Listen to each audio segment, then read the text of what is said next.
नमस्कार, स्वागत है आपका वन न्यूज की इस खास पेशकश में और आपके साथ मैं हूं दीपक व्यास। समाज की डगर, सियासी सफर, दरअसल ये एक सवाल है जिस पर आज हम चर्चा करने जा रहे हैं और वो भी इसलिए क्योंकि राजस्थान में अब कुछ ही महीनों में विधानसभा के चुनाव होने वाले हैं और इन चुनावों से ठीक पहले कई नेताओं ने अपने समाज से जुड़े व्यक्ति को मुख्यमंत्री बनाने की मांग तेज कर दी है। राजस्थान कृषि उद्योग विकास बोर्ड के अध्यक्ष और पूर्व नेता प्रतिपक्ष रामेश्वर डूडी का आज एक नया बयान सामने आया है जिसमें वो एक बार फिर जाट मुख्यमंत्री की मांग कर रहे हैं और इसे समाज की मांग बता रहे हैं। इससे पहले कांग्रेस नेता पुष्पेंद्र भारद्वाज भी ब्राह्मण महापंचायत में ब्राह्मण मुख्यमंत्री की मांग कर चुके हैं। चुनाव से पहले हाल ये है कि विभिन्न समाज महापंचायतों का आयोजन भी कर रहे हैं और उसमें भी अपने राजनीतिक हक और अधिकार की मांग राजनीतिक दलों से कर रहे हैं। लिहाजा आज चर्चा इसी मुद्दे पर होगी कि क्या समाज की डगर से ही सियासी सफर पूरा होगा।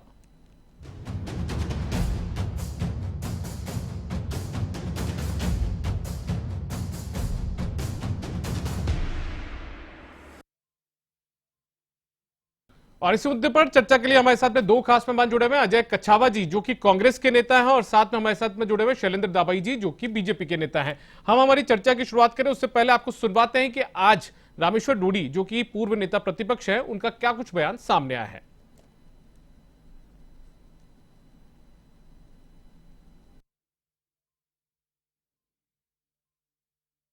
किसान कौम 36 कौम जुड़ी हुई और लंबे समय सबसे बड़ा वर्ग है।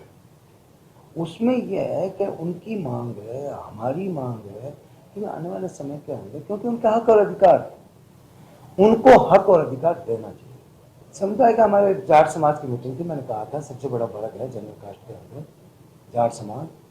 उसकी आप जो हम ये चाहते हैं कि जातिगत जनगणना होनी चाहिए। जातिगत जनगणना होने के बाद में दूध का दूध और पानी का पानी हो जाएगा। ये बहुत बड़ा समुदाय है, इस समुदाय के लंबे समय से मांग चली आ रही है। तो उस मांग किसके आगे कर रहे हैं? वो खुद अपना समाज मांग रहा है, वही उनका हक और अधिकार है। उसी हक और अधिकार पे आने वाले समय के अंदर उसकी मांग पे वो अपना हक और अधिकार लेगा। वो किसी से मांग नहीं रहा, क्योंकि वो अपना हक और अधिकार लेना जानता है। आने वाले समय के अंदर वो अपना हक और अधिकार देगा। तो आपने सुना कि रामेश्वर डूडी क्या कुछ कह रहे हैं और इसी के आधार पर हम हमारी चर्चा की शुरुआत करते हैं। हमारे साथ में अजय जी जुड़े हुए। अजय जी, पहला सवाल मेरा आपसे यह है कि क्या हिंदुस्तान की सच्चाई है जातिवाद, भले ही हम कितना ही इनकार उसे कर दें, क्योंकि चुनाव आते हैं और लगातार जो नेता होते हैं वो जिस जाति से ताल्लुक रखते हैं उसी के व्यक्ति की मुख्यमंत्री बनाने की डिमांड करना शुरू कर देते हैं। देखिए, आज के समाज और देश को देखते हुए ये जातिगत व्यवस्था एक सच्चाई है और इससे कोई नहीं जुटला सकता। लेकिन जैसे जैसे जातिगत समूह जातियां जागरूक हो रही है अपने विचारों के लिए या अपने अधिकारों के लिए सोचने लग गई, तो सभी जातियों ने अब ये देख लिया है कि आज के परिपेक्ष में जिस तरह का जो माहौल बनाया जा रहा है, जिस तरह का माहौल बनता जा रहा है, उसको देख के ये लगता है कि जब तक हम लोग संगठित नहीं होंगे, जब तक हम संगठित होकर मांग नहीं करेंगे, तो हमारी मांग को सुनने वाला कोई नहीं है। क्योंकि आपने ये देखा होगा कि भारतीय जनता पार्टी ने हमेशा जाति और धर्म की राजनीति की है। आप 2003 की बात करें तो 2003 में वसुंधरा राजे ने हर जगह जगह जाके ये कहा कि मैं गुजरों की समधन हूं, जाटों की बहू हूं, राजपूतों की बेटी हूं। तो जब एक राज्य स्तर का नेता इस तरह की बात करे, प्रधानमंत्री नरेंद्र मोदी इस तरह की बात करते हैं, मैं ओबीसी वर्ग से आता हूं, आज उत्तर प्रदेश के मुख्यमंत्री 80 बनाम 20 की बात करते हैं, तो लोगों को यह समझ में आने लग गया कि जब तक हम संगठित होकर अपनी बात को नहीं रखेंगे, जब तक हम संगठित होकर अपनी ताकत को नहीं दिखाएंगे, तो सरकारें हमारी बात को नहीं मानेगी। जब इस तरह का जो माहौल बनाया जा रहा है कि जब पॉलिटिकल पार्टियां हर अपने काम को एक लाभ के नजरिए से देख रही है, कानून के नजरिए से नहीं देख रही है, जबकि आज तक आप ये देखिए भारतीय कांग्रेस पार्टी ने आज तक देश में आजादी के बाद संविधान के तहत देश को चलाने का प्रयास किया, संवैधानिक संस्थाएं बनाई, उनको मजबूत किया, उसको चाहे उसका खामियाजा भुगतना पड़ा हो और आज पड़ भी रहा है। लेकिन मैं आपको ये बता देता हूं कि इस तरह की जो व्यवस्थाएं हैं समाज के लिए हो सकता है वो एक बार लाभदायक स्थिति में रहे, लेकिन देश को कहीं ना कहीं ये बहुत बड़ा नुकसान पहुंचाएगी। और आप ये रामेश्वर डूडी जी जो कह रहे हैं कि जातिगत जनगणना की बात की जाए, जातिगत गणना 2011 में हुई थी, आप ये देखिए उसके आंकड़े अभी तक सरकार नहीं प्रकाशित कर पा रही है। आप ये देखिए, हर 10 साल में जो जातिगत गणना होती है 2000 के बाद 2021 में होनी चाहिए थी, लेकिन आज तक उसका कोई परिणाम नहीं है। आप ये देखिए कि इस सरकार ने विज्ञापन सरकार के अलावा इस सरकार ने कोई काम नहीं किया है। ये सरकार जिस जीएसटी के बारे में कहती थी अजय जी, मैं क्लियर कर दूं कि जातिगत जनगणना की बात जो रामेश्वर डूडी ने की है, वो उन्होंने पहले किसान कौम को मुख्यमंत्री बनाने की मांग की थी, किसान कौम से मुख्यमंत्री बनाने की मांग की थी। जब उनसे पूछा गया कि किसान कौम में दूसरी जातियां भी आती है या फिर आप सिर्फ जाट समुदाय की बात करें, तो उनका ये कहना था कि आप पहले जातिगत जनगणना करा लीजिए, उससे पता लग जाएगा कि कौन किस स्थिति में है। ये उनका कहना था। किसान वर्ग में कोई भी जाति एक जाति का आधिपत्य नहीं है। सभी जातियां, हिंदुस्तान एक कृषि प्रधान देश रहा है, हिंदुस्तान में प्रमुख व्यवसाय और पेशा कृषि का रहा है, तो सभी लोग कृषि 70% जनसंख्या कृषि से जुड़ी हुई है, तो 70% लोगों में से कोई ना कोई बनना चाहिए। चलिए, आज वो ही लेकिन उन्होंने जाट की बात की थी, मैं आपको बहुत क्लियर कर दूं। आगे हम बढ़ते हैं। शैलेंद्र दवाई जी, ये सच्चाई है, इससे अजय जी भी स्वीकार रहे हैं कि जातिवाद से बचा नहीं जा सकता है, तो ये कई दिक्कतें पैदा करेगा, ये इससे जो हक और अधिकार की लड़ाई है उसके तौर पर इसे देखा जाना चाहिए, ये जो मांग लगातार उठ रही है उसको देखते हुए। दीपक जी, मैं बताऊं कि ये एक कारक हो सकता है, लेकिन संपूर्णता नहीं हो सकती।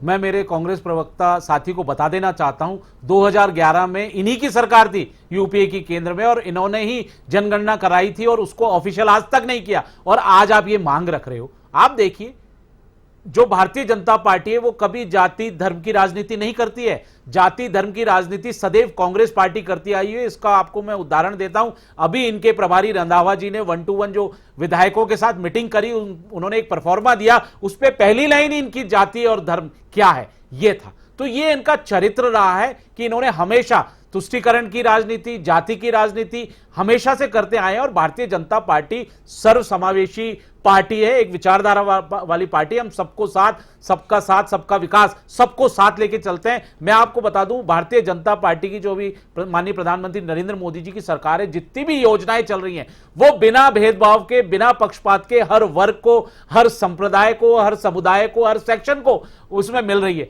तो आप बताइए, और हमारा जो भारतीय जनता पार्टी का सोच है वो यही है कि हम सब समाज को लेकर चलते हैं, रिप्रेजेंटेशन हम बराबर देने का काम करते हैं। जैसे मैं आपको बताऊं, अभी केंद्र में नरेंद्र मोदी जी की जो सरकार है उसमें 27 मंत्री अन्य पिछड़ा वर्ग से आते हैं, 12 मंत्री अनुसूचित जाति से आते हैं, 8 मंत्री अनुसूचित जनजाति से आते हैं। ये हम सबको साथ लेके चलने वाली पार्टी है। और इसी में आप देखिए, महिलाओं का भी रिप्रेजेंटेशन की अगर हम बात करेंगे तो 11 महिला नारी शक्ति हमारा प्रतिनिधित्व कर रही हैं मंत्रिमंडल में। 14 हमने युवाओं को मौका दे रखा है मंत्रिमंडल में, 5 माइनॉरिटीज को मौका दे रखा है। तो भारतीय जनता पार्टी की सोच जो रही है वो रही है सबके विकास की। हम वसुदेव कुटुंबकम में विश्वास करते हैं, सबका साथ सबका विकास, इसमें हम विश्वास करते हैं। हम जाति धर्म की राजनीति नहीं करते, ये कांग्रेस पार्टी करती आई है। लेकिन ये एक फैक्टर हो सकता है, कारक हो सकता है कि क्योंकि जब चुनाव में जाते हैं तो कहीं ना कहीं हर जाति या समुदाय जो है वो अपने मांगों को रखता है, वो अपने विकास की बात करता है कि हमारा सामाजिक, आर्थिक और किस तरह से विकास हो, शैक्षणिक विकास हो, ये तमाम बातें उठती हैं। लेकिन ये वन ऑफ द फैक्टर हो सकता है, लेकिन ये संपूर्णता नहीं हो सकती।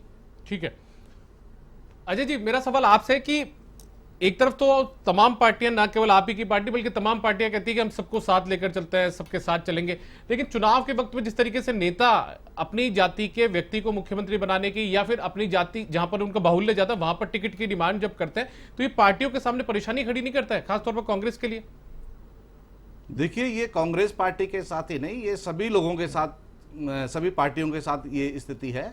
और आप ये मान लीजिए, जब तक ये जातिगत व्यवस्था हिंदुस्तान में चलेगी, जब तक ये लाभ और हानि के आधार पे सरकारें बनेगी, आप ये मान लीजिए कि जो पिछड़ा व्यक्ति है, जो जिसको लाभान्वित होना है या जिसके लिए काम करना है, जब तक सरकार प्रमुख मुद्दों पे काम नहीं करेगी, जब तक सरकार बेसिक चीजों पे काम नहीं करेगी, जब तक जनता बेसिक आधार पे वोट नहीं देगी, काम के आधार पे वोट नहीं देगी, जब तक इस देश का विकास सुनिश्चित नहीं होगा। आप ये मान के चलिए कि जाति का एक आधार हो सकता है, लेकिन हम हिंदुस्तान में एक कानून के राज्य में रहते हैं, कानून के देश में रहते हैं, हमें सभी लोगों को साथ में लेके चलना है। आप ये देखिए कि आज की जिन व्यवस्थाओं के तहत हिंदुस्तान चल रहा है, 5 प्रमुख व्यक्ति, देश का पैसा, उनकी एसेट्स 300 गुना बढ़ जाती है और आम मध्यम वर्गीय निम्न स्तर में चला जाता है। तो आज की स्थिति जो भारतीय जनता पार्टी ने जो कर रखी है वो ये कर रखी है कि बहुसंख्यक आधार पे जहां प्रॉफिट है, प्रॉफिट के आधार पे काम करना है, जो जनसंख्या जिसकी जनसंख्या ज्यादा है उसके आधार पे बात करना। आप कर्नाटक चुनाव को देख लीजिए, इन्होंने एक धर्म के आरक्षण को काट के दो संप्रदाय में बांट दिया। मतलब हर जगह आपने सरकार समाज को बांटने की और समाज को लड़ाने की जो व्यवस्था कर रखी है। आज ये देख लिए, अनादिकाल अंग्रेजों ने भी हिंदुस्तान में क्या किया, फूट डालो और राजनीति करो, उसका खामियाजा हिंदुस्तान ने भोगा और हिंदुस्तान इस कदर पहुंच गया कि हिंदुस्तान तो गरीब होता गया और ब्रिटेन सरकार बढ़ती गई। और आप ये देखिए, इन भारतीय जनता पार्टी वाले लोगों ने हमेशा अंग्रेजों की मुखबिरी की है, हमेशा अंग्रेजों का साथ दिया है। इन्होंने देश को आजाद कराने की बात नहीं की है। इन्होंने हमेशा आधार पर और धर्म के आधार पर राजनीति कांग्रेस करती नहीं करती? नहीं, बिल्कुल नहीं करती। कांग्रेस ने आज तक तो जो भी राजनीति की है, अपनी थोड़ी देर पहले शैलेंद्र जी ने भी कहा था, आपने जो विधायकों का जो वन टू वन संवाद किया उसमें पहला सवाल ये था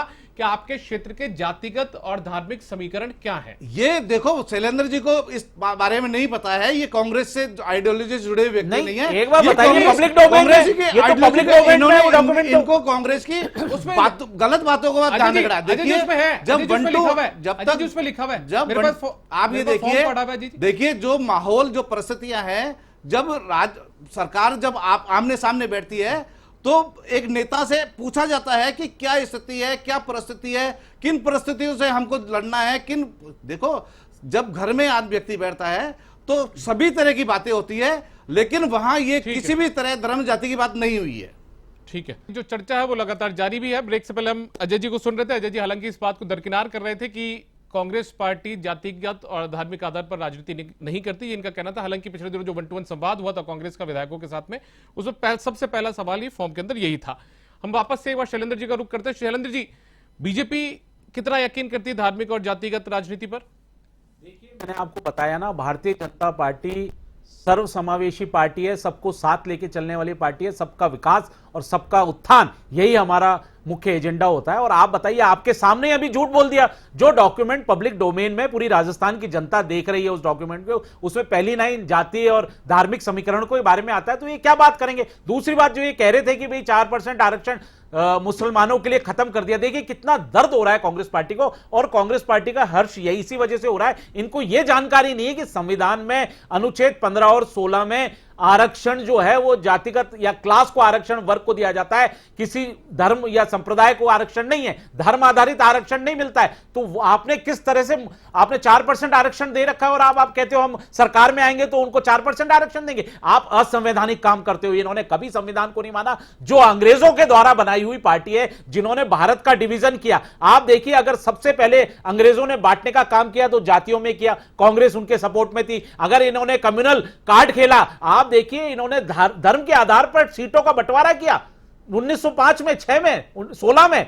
तो आप बताइए क्या बात करेंगे कांग्रेस पार्टी, जो अंग्रेजी मानसिकता, गुलामी वाली पार्टी है, उसी को चला के आज तक आ रहे हैं। महात्मा गांधी जी का सुझाव था कि इस अब कांग्रेस पार्टी को खत्म कर देना चाहिए, लेकिन इनकी नेहरू जी, जो जवाहरलाल नेहरू जी थे, उन्होंने कहा नहीं, इसको हम प्राइवेट लिमिटेड कंपनी बनाएंगे। और आज आप देखिए, ये सिर्फ परिवारवाद की पार्टी है, ये भारत को नहीं मानते, परिवार को भारत से ऊंचा मानते हैं। जबकि Bharatiya Janata party nation first की बात करती है, राष्ट्र हित की बात करती है, राष्ट्र सर्वप्रथम की बात करती है, ये परिवार की बात करते हैं। और आप देख लीजिए 75 साल में क्या हाल इन्होंने हिंदुस्तान का कर दिया है। और 80-20 की जो बात कर रहे हैं, नहीं, मैं इनको बता देना चाहता हूं, मैं इनको याद दिलाता हूं, 80-20 की बात कभी भारतीय जनता पार्टी ने नहीं की। यह बात उठी थी हैदराबाद से, जो असदुद्दीन ओवैसी हैं, उन्होंने इस बात को उठाया था। तब उन्होंने जो वाक्य कहा था, मैं अगर उस वाक्य को दोहरा दूं तो शायद शर्मसार हो जाएंगे हम लोग। वो कह रहे हैं आप 15 मिनट के लिए आप भारत की पुलिस को हटा लीजिए, फिर हम बता देते हैं 20 भारी पड़ते हैं, 80 पे नहीं पड़ते। तो ये स्टेटमेंट वहां से चला था।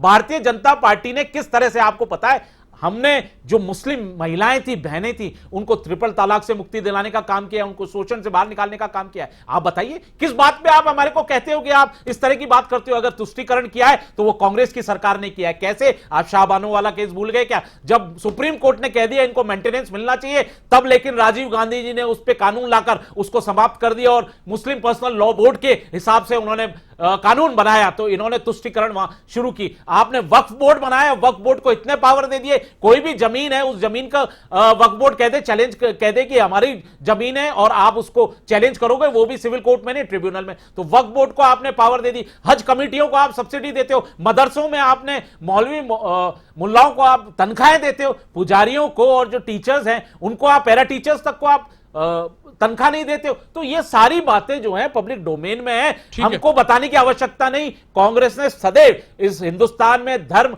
और जाति के आधारित राजनीति की और जाति से जाति को लड़ाया है। दूसरी बात मैं कह देता हूं, माननीय प्रधानमंत्री नरेंद्र मोदी जी ने कभी नहीं कहा मैं ओबीसी वर्ग से हूं, उन्होंने कभी अपनी जाति का उल्लेख नहीं किया। अरे भारतीय जनता पार्टी का विचार ही नहीं होता। हम हमेशा, चाहे वो नीचे तबका हो, ऊंचा तबका हो, किसी वर्ग का हो, सब हम साथ मिलकर काम करते हैं। और आपने देखा होगा सारा विकास जो हो रहा है वो बिना पक्षपात भेदभाव के हो रहा है। आज सीधा पैसा जो है वो किसी भी खाते में जा रहा है। हम ये नहीं देख रहे कि किस जाति का है, संप्रदाय का है या धर्म का है। इन जो समाज के नेताओं के सामाजिक जो दबाव आता है उसके दबाव में आती है बीजेपी या नहीं आती? देखिए, कोई दबाव में नहीं आती। बीजेपी अपने एजेंडे पे चलती है। आपने देखा होगा अगर किसी भी समाज की अगर कोई मीटिंग होती है तो उसमें दोनों पार्टी के नेता होते हैं। विचारधारा कुछ भी हो सकती है, लेकिन समाज जो है वो अपनी एक मांग रखता है। समाज अपने आप को विकास चाहता है, वो सामाजिक रूप से बीजेपी नेताओं को भी करना पड़ता है जी। उसका समर्थन फिर बीजेपी के नेताओं को भी करना पड़ता है जी। एक बात बताइए, समाज का समर्थन कौन नहीं करेगा? अंततः तो सामाजिक जो जाति व्यवस्था है वो आज की तो है नहीं, प्राचीन व्यवस्थाएं और प्राचीन व्यवस्थाएं हैं। तो उसमें अगर कोई समाज अपने वेलफेयर के लिए, अपने विकास के लिए, अपने हकों के लिए मांग रखता है तो उसमें मैं यही बताना चाहता हूं कि वो सारे विचारधारा के लोग, चाहे वो किसी भी विचारधारा को बिलोंग करते हो, वहां जाते हैं और अपनी बात रखते हैं। लेकिन जो पार्टी है, हम भारतीय जनता पार्टी है, वो सबको साथ लेके चलने वाली पार्टी है। सबका साथ, सबका विकास, सबका प्रयास, सबका विश्वास, यही हमारा मोटो है। और सर्व धर्म हिताय हमारा मोटो है। सर्व समावेशी, सबको साथ लेके चलना, हर वर्ग संप्रदाय को साथ लेके चलना, यही भारतीय जनता पार्टी का। अजय जी, आप इनकी बात का कोई जवाब देना चाहें? और दूसरा मेरा सवाल यह है कि ये जो तमाम जिस तरीके से अभी महापंचायतें हो रही हैं, सम्मेलन हो रहे हैं, उसमें आपकी पार्टी के बड़े बड़े नेता जिस तरीके से डिमांड कर रहे हैं, तो ये क्या चुनावी साल में आप लोगों के लिए आफत या परेशानी का सबब नहीं बनेंगे? नहीं, कांग्रेस पार्टी के लिए किसी भी तरह की कोई समस्या नहीं रहेगी। कांग्रेस पार्टी सभी समुदाय और सभी समाज को साथ लेकर चलने वाली पार्टी है। आप ये देखिए कि जितनी भी जो सामाजिक व्यवस्थाएं हैं, देखिए देश बनता है व्यक्ति, परिवार, समाज और परिवार से। आज देश की जो छोटी इकाई है वो सभी समाज भी एक इकाई है, और समाज जब तरक्की करता है तो देश भी तरक्की करता है। आप ये देख लीजिए, जब समाज अपनी डिमांड को मांग करता है तो कांग्रेस पार्टी भी उसकी वाजिब बात को ध्यान में रखती है, उसको अपना उचित प्रतिनिधित्व देती है। और जब तक सभी समाज के लोगों को उचित प्रतिनिधित्व नहीं मिलेगा, जब तक सभी समाज का विकास भी संभव नहीं है। समाज की बात करने वाला कोई आदमी, रिप्रेजेंटेटिव तो सरकार में भी होना चाहिए। तो सरकार, कांग्रेस का हमेशा उद्देश्य यही रहता है कि हर जाति समुदाय का व्यक्ति, उच्च और नीच सभी तरह के लोग सरकार में आए और सरकार के साथ भागीदारी निभाएं, ताकि सभी समाजों का साथ विकास चलता रहे। अभी लगातार आरोप आपके ऊपर यहाँ पर शैलेंद्र जी लगा रहे थे कि कांग्रेस पार्टी जनक है जातिवाद की और धार्मिक उसकी। देखिए, भारतीय जनता पार्टी मुल्ला और मौलवियों के बारे में पीएचडी कर चुकी है।